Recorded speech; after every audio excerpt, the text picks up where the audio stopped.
Halo semuanya, kembali lagi bersama saya Thor. Gimana? Sehat? Melanjutkan film sebelumnya The Roundup No Way Out 2023 bercerita 7 tahun setelah penangkapan di Vietnam. Masuk Du atau Don Lee, ia bergabung dengan regu baru untuk menyelidiki kasus pembunuhan. Namun setelah ia mengetahui kasus ini melibatkan sebuah narkoboy obat hyper jenis obat sintetis pun ia mulai menginvestigasi lebih dalam lagi untuk mengusut tuntas dan menangkap yakuza bandar narkoba, bahkan ada polisi yang ikut serta terlibat di dalamnya. Penasaran? Namun sebelum itu subrek dulu atau biar semangat. Oke lah, duduk santai, dengarkan dan enjoy good.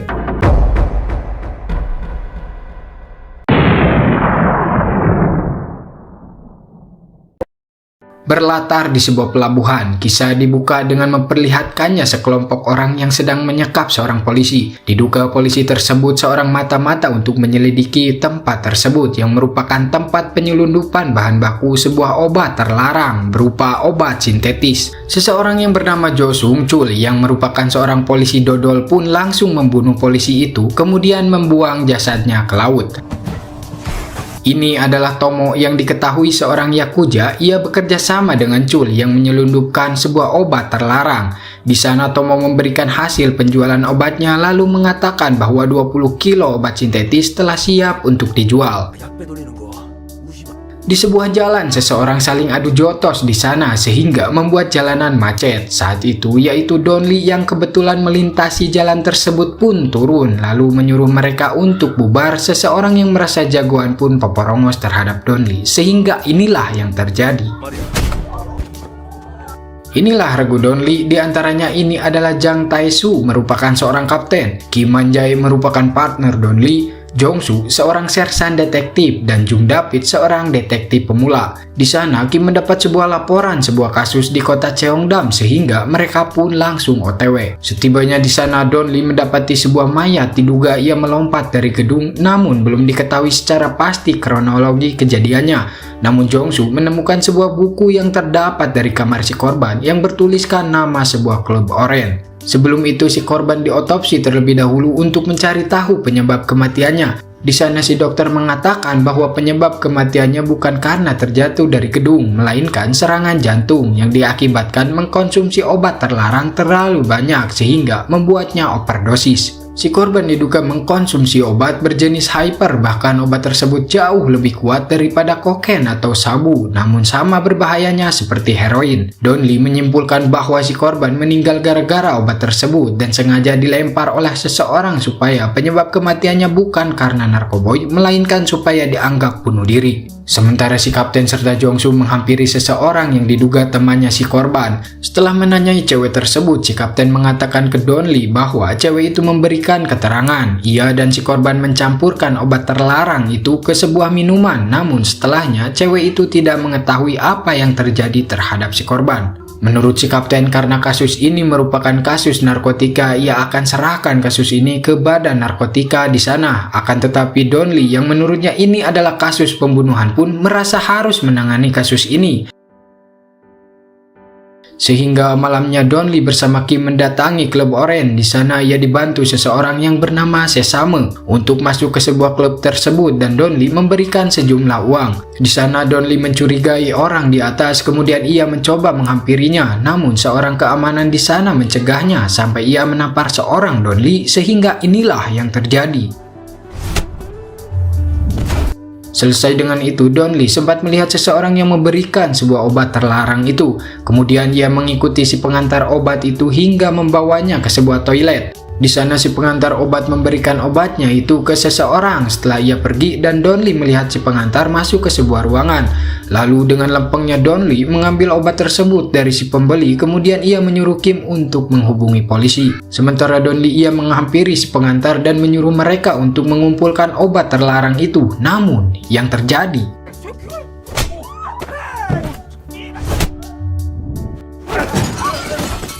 selesai dengan itu, polisi pun datang dan meringkus semua orang yang diduga telah terlibat. Beralih kepada Chul beserta Tomo, mereka bertemu seorang sebut saja Ratu dan asistennya bernama Baek yang diketahui akan membeli obat hyper terlarang itu. Di sana Chul menawarkan obat hyper itu dengan harga murah dan ia memiliki obatnya sebanyak 20 kilo. Chul menawarkan obat tersebut seharga 30 juta dolar. Si Ratu yang dikenal banyak uang pun langsung memberinya uang DP, bukan Dewi Persik melainkan uang banget, dan memberi waktu Chul 2 hari untuk memberikan semua obatnya itu. Sementara di kantor polisi, Don Lee sedang menginterogasi si pemilik bar. Di sana Don Lee menunjukkan sebuah sketsa wajah dan bertanya ke si pemilik bar siapa orang itu. Namun si pemilik bar enggan memberitahu, malah popolotot terhadap Don Lee sehingga Don Lee pun melakukan ini.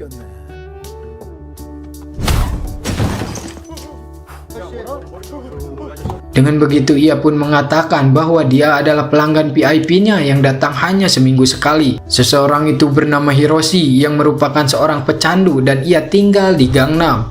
Selesai dengan itu, Don Lee telah berada di rumah sekaligus bar diantar oleh sesame yang menunjukkan tempat itu, yang diduga si pemilik bar tersebut seorang pengedar obat hyper. Saat di dalam, seseorang bernama Jilsu pun mengusirnya. Namun yang terjadi,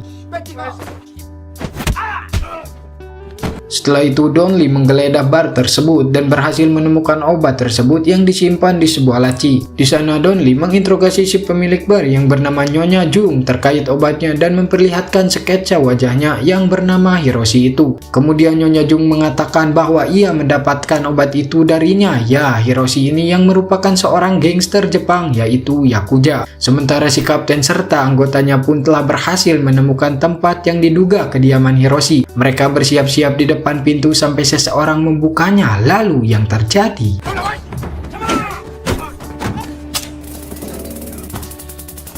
ya, mereka berhasil melumpuhkan Hiroshi beserta temannya sekaligus berhasil mengamankan obat terlarang itu. Di perjalanan si kapten memberitahu hal tersebut kepada Don Lee bahwa ia telah berhasil meringkusnya serta mengamankan obatnya itu sebanyak 20 kg beratnya. Namun tiba-tiba, ya, seseorang menabraknya hingga mereka tak sadarkan diri dan obatnya berhasil mereka bawa. Ya, ternyata itu adalah Chul beserta antek-anteknya yang sekarang obat itu telah berada di tangannya dan saat ini ia sedang membakar bajunya untuk menghilangkan jejak. Keesokan harinya, Don Lee menjenguk rekan-rekannya itu yang alhamdulillahnya mereka hanya luka ringan saja, namun si kapten harus dioperasi karena keadaannya cukup parah. Tak lama datanglah seseorang bernama Huang dan Gon yang merupakan seorang anggota dari badan narkotika dan memberikan foto sebuah pistol yang si kapten temukan di kediaman Hiroshi. Ya, ternyata itu milik seorang polisi yang di awal film tadi yang merupakan seorang kapten Huang dari badan narkotika yang sampai sekarang belum pernah kembali. Di sana Don Lee mengobrol empat mata bersama Huang. Di sana Huang mengatakan bahwa 3 tahun yang lalu Yakuza serta geng hiu putih mengedarkan obat hyper itu di seluruh penjuru. Namun ketua hiu putih dibunuh 2 tahun yang lalu. Sempat obatnya telah hilang, namun seorang Yakuza memproduksi kembali obat itu dan mereka mengedarkannya hingga saat ini. Don Lee pun bertanya siapa yang berhasil menangkap geng hiu putih. Setelah diberitahu, Don Lee serta Kim pun telah berada di kantor kepolisian Guryong untuk menemui orang yang dimaksud. Setelah menunggu, mungkin Anda akan dibuat sedikit terkejut tatkala orang yang dimaksud tiada lain dan tiada bukan adalah Jo Sung Chul yang kita tahu dalang dari semua ini. Ya, dia adalah seorang kapten badan narkotika di sana. Di sana Don Lee menanyakan mengenai informasi terhadap Chul, namun Chul mengatakan bahwa kasus ini masih dalam penyelidikannya dan belum bisa menemukan petunjuk jelasnya. Don Lee yang melihat anak buahnya terluka pun gregetan mengatakan bahwa ia sudah tidak kuat melihat si pelaku dan ingin membogemnya. Saat Don Lee akan pergi, ia bertanya ke Chul tentang Kapten Jeong yang hilang. Namun anak buahnya Chul pun dengan canggung mengatakan bahwa polisi itu bermasalah, hingga Chul pun menghampirinya lalu mengatakan bahwa itu bukan urusannya. Setelah pergi dari sana, Don Lee yang merasa ada yang aneh pun sempat mencurigai Chul. Setelah itu ia menelpon Donggu dan menanyakan seorang informannya. Kemudian Don Lee mendatangi orang yang dimaksud. Orang itu bernama Cherry yang merupakan seorang anggota geng hiu dan memiliki sebuah bar. Don Lee menyuruhnya untuk ikut bersamanya, namun Cherry menolak itu, malah menantang Don Lee sehingga inilah yang terjadi.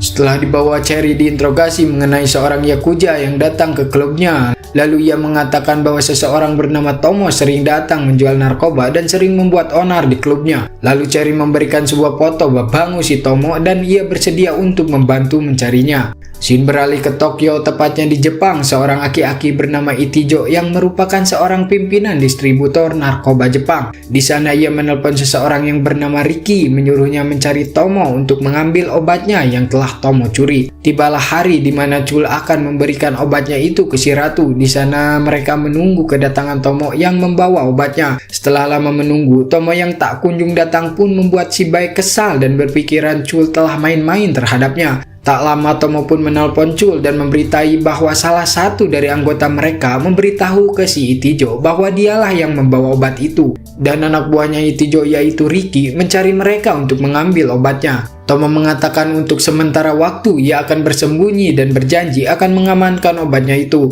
Mendengar hal itu, Chul meminta waktu 2 hari setelah ia membereskan masalahnya. Ia berjanji akan memberikan obatnya. Beruntung si ratu memakluminya, namun jika Chul tidak bisa memberikan obatnya dalam 2 hari, ia akan dibunuh. Sementara di markas Yakuza, mereka mengemas seluruh barang berharga di sana untuk mengosongkan tempat tersebut. Namun tak lama datanglah Ricky serta antek-anteknya. Sambil memegang samurai, Ricky akan membantai habis para keroco-keroco si Tomo sehingga kebrutalan pun tak terelakkan lagi.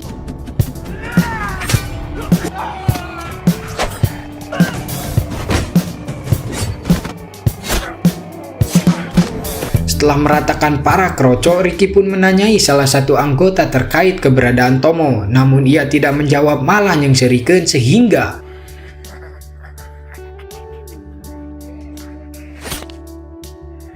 beralih ke Donli serta kawan-kawan yang telah berada di klub milik si Cherry untuk mencari keberadaan Tomo. Dengan diantar Cherry, mereka pun masuk lewat belakang. Sesampainya di dalam, seseorang mengusir Donli sehingga inilah yang terjadi.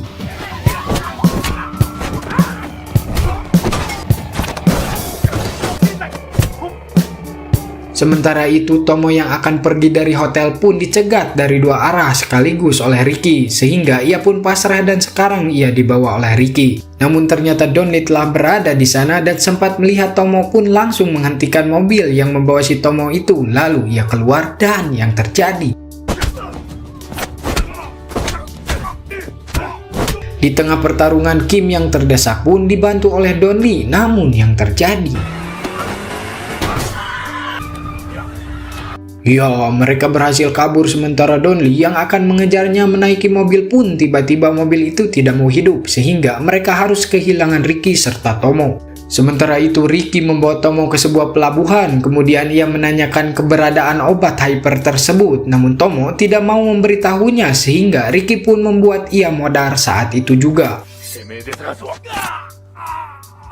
Keesokan harinya Chul pun mendapati Tomo sudah tak bernyawa. Chul pun langsung bergegas menemui anak buahnya si Tomo. Di sana ia menanyai perihal siapa yang membunuh Tomo. Ia pun bilang bahwa Tomo dibunuh oleh orang bayarannya si Aki Itijo yaitu Ricky. Namun dia tidak tahu di mana keberadaan obatnya tersebut. Sementara Donli beserta rekan-rekannya sedang mencari tahu, ia menanyai anak buahnya si Tomo. Di sana anak buahnya si Tomo menyimpulkan bahwa obat itu sekarang mungkin saja berada di antara Ricky atau Chul. Donli pun mengatakan bahwa mereka harus mencari obat itu terlebih dahulu. Sementara itu anak buahnya Chul pun telah berada di markas Yakuza milik si Tomo untuk mencari obat tersebut. Tak lama datanglah si Ricky beserta antek-anteknya sehingga inilah yang terjadi.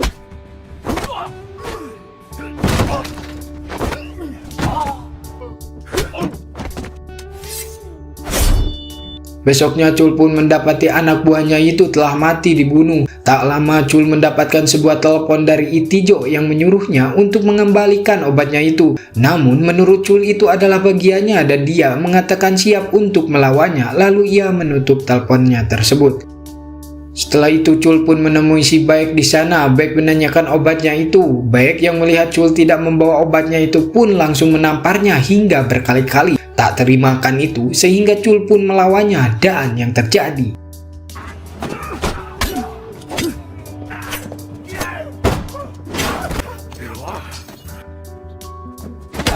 ya, dia berhasil membantai semua anggotanya itu dan membunuh Baek hingga ia modar saat itu juga. Sementara Donli yang sekarang telah berada di markas si Tomo untuk mengidentifikasi mayat anak buahnya si Chul. Ia baru mengetahui bahwa yang dibunuh itu adalah seorang polisi yang merupakan bawahan si Chul pun langsung menemuinya. Namun anak buahnya si Chul pun mengatakan bahwa Chul tidak ada di sini, kemudian ia mengusir Donli dari sana. Tak ingin pulang tanpa informasi, Donli menanyakan ke si anak buah perihal apa yang dilakukan bawahannya si Chul di markas Tomo. Namun si anak buah malah poporongo sambil nunjuk Donli sehingga jangan salahkan Pak RT jika ini yang terjadi. Mam, sehingga mereka mencurigai Chul yang menyembunyikan sesuatu. Setelah dari sana Donli diberitai oleh kroconya si Tomo, yaitu Huang, yang berhasil mereka tangkap, bahwa ia mengetahui sebuah kapal pesiar milik Yakuza yang mungkin saja Tomo menyimpan obatnya di sana. Sesampainya di tempat yang dimaksud, di sana telah berada seseorang, yaitu anak buahnya si Ricky. Lalu ia mengusir Donli sehingga Donli pun meremas babangus bawahnya hingga telurnya bucat. Lalu Donli pun masuk ke sebuah ruangan yang terdapat para keroconya si Ricky yang langsung menyerangnya.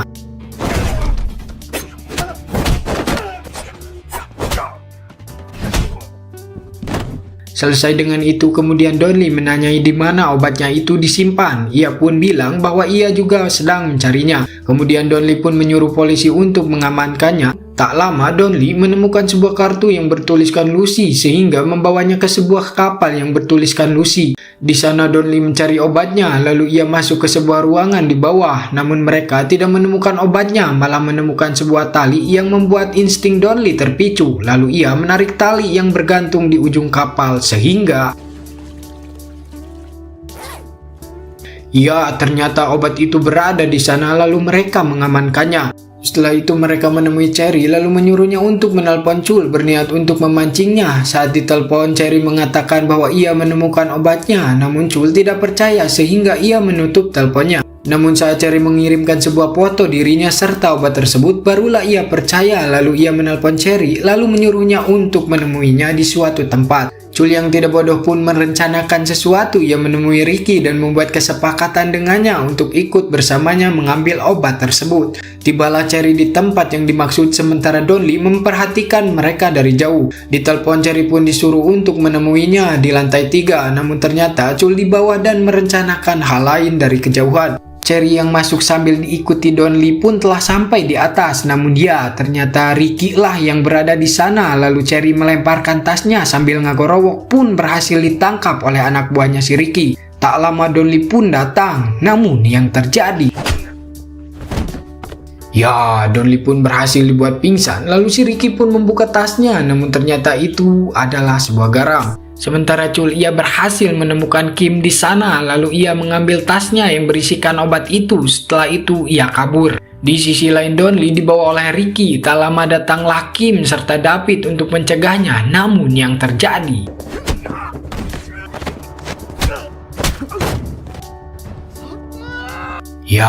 mereka pun tak mampu mengalahkan Maha, anak buahnya Ricky, sehingga mereka tidak berhasil mencegahnya. Disinilah Donli sekarang ia dipukuli oleh para kroco si Ricky. Tak lama Chul pun menelpon Ricky lalu mengatakan bahwa dialah yang membawa obatnya itu, sehingga membuat Ricky marah karena telah ditipu.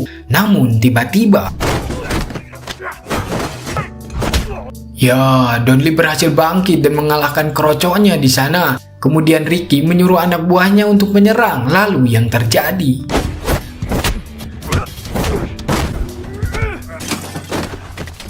Donli pun berhasil membuat Maha tumbang dan sekarang tinggal Ricky lah seorang. Saat Ricky mengeluarkan samurainya, Donli menyuruhnya untuk memasukkan samurai tersebut ke sebuah plastik. Namun yang terjadi,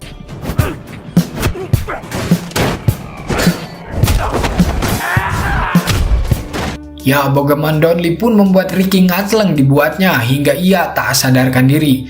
Sudah beres barulah para polisi datang yang selalu datang belakangan. Setelah itu Donli langsung OTW ke kantor Guryong untuk menangkap Chul.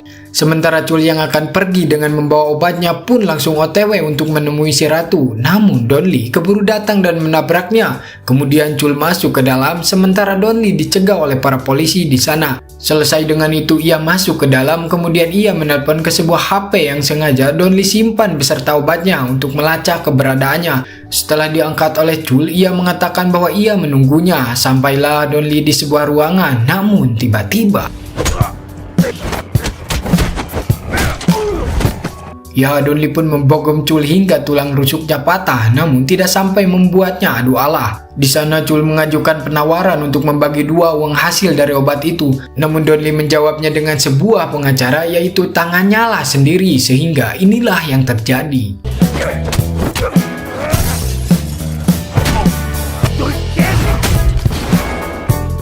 Pada akhirnya Don Lee berhasil membogem si koplok Chul hingga ia ngaceleng. Seperti biasa, polisi datang hanya terima beres saja.